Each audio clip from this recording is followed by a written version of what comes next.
ওয়ালাইকুম ওয়া রাহমাতুল্লাহি ওয়া বারাকাতুহু। সুপ্রিয় ভাই ও বোনেরা, যারা এখন বর্তমানে অষ্টম শ্রেণীতে রয়েছে, এই ভিডিওটি হচ্ছে তোমাদের জন্য। তোমাদের সাথে আমি আজ তৃতীয় অধ্যায় পরিমাপ যে অধ্যায়টি রয়েছে ওইটা নিয়ে আলোচনা করব। 13 নম্বরটা কি বলা হয়েছে? একটি ত্রিভুজ আকৃতির ক্ষেত্রের ভূমি 24 মিটার। ভূমি কত মিটার? 24 মিটার এবং উচ্চতা 15 মিটার 50 সেন্টিমিটার। 15 মিটার 50 সেন্টিমিটার হলে এখন বলছে যে আমাদেরকে ক্ষেত্রফল নির্ণয় করো। আমরা এখন কি করব?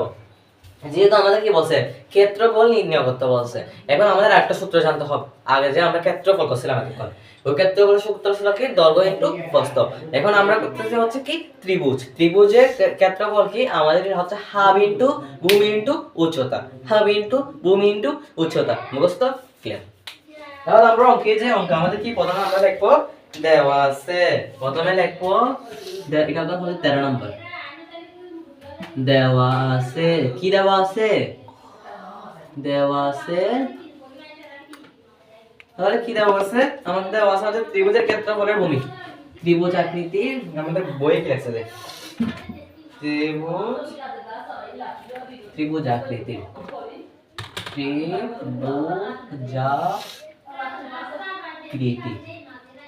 ত্রিভুজ আকৃতি হ্যাঁ ক্ষেত্রের ভূমি। ভূমি কত? আমাদের ভূমি কত বলছে? 24 মিটার বলছে। এবং ত্রিভুজ আকৃতির উচ্চতা কত বলছে? উচ্চতা বলছে হচ্ছে 15 মিটার 50 সেমি। 50 সেমি। এখন আমরা কি করব? 15 50 এটা আমরা কি করি ফেলি? 15 মিটার যে 50 সেন্টিমিটার আছে, আমরা 10 দেখলাম। 50 সেন্টিমিটার 50 সেন্টিমিটার।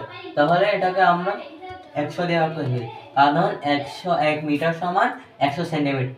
50 দিয়ে ভাগ দেব, ভাগ দিয়ে এটা কি মিটার হবে, মিটারে পরিণত হবে। তাহলে আমরা এখানে কত? 15 মিটার 15 মিটার ঠিক থাকবে, প্লাস কত হবে? 100 দিয়ে যদি 50 কে ভাগ করা হয় তাহলে হবে 0.005 হবে, 0.5 মিটার হবে। এখন আমরা যদি এটার সাথে একটা যোগ করি কত হবে? 15.5 হবে। 0.5 তো এখানে এটা 0 এটা 5, তাহলে 0 কোনো মান নেই, তাহলে 15.5 মিটার। এটা কি আমাদের?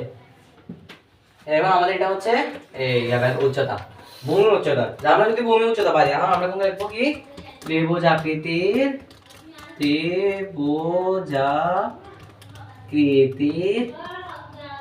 ক্ষেত্রফল। আমাদের দৈর্ঘ্য বের করতে বলছে নাকি? না, ক্ষেত্রফল।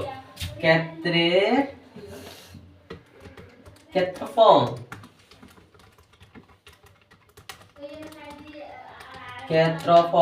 ক্ষেত্রফল আগে কি করবো? আমাদের সূত্র কি ছিল? এটা আমি ছোট করে লিখি এগুলা, তাহলে আমার একটু সুবিধা হবে।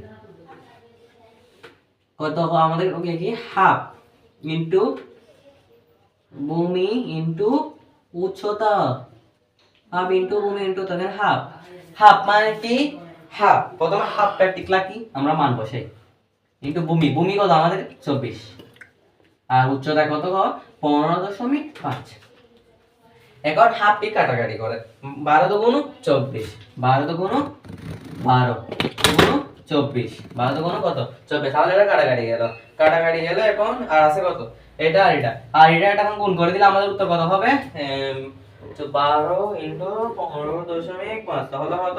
186। আমাদের উত্তর হবে 186 বর্গ মিটার। এটা হলো আমাদের আনসার। বুঝছো এতটুকু তোমরা সবাই? শুধু একটাই সূত্র মুখস্থ করবে, এটা কি? হাফ ইনটু ভূমি ইনটু উচ্চতা। এটা পারলে যেরকমই যত অঙ্ক দেখ না কেন তোমরা অবশ্যই পারবা।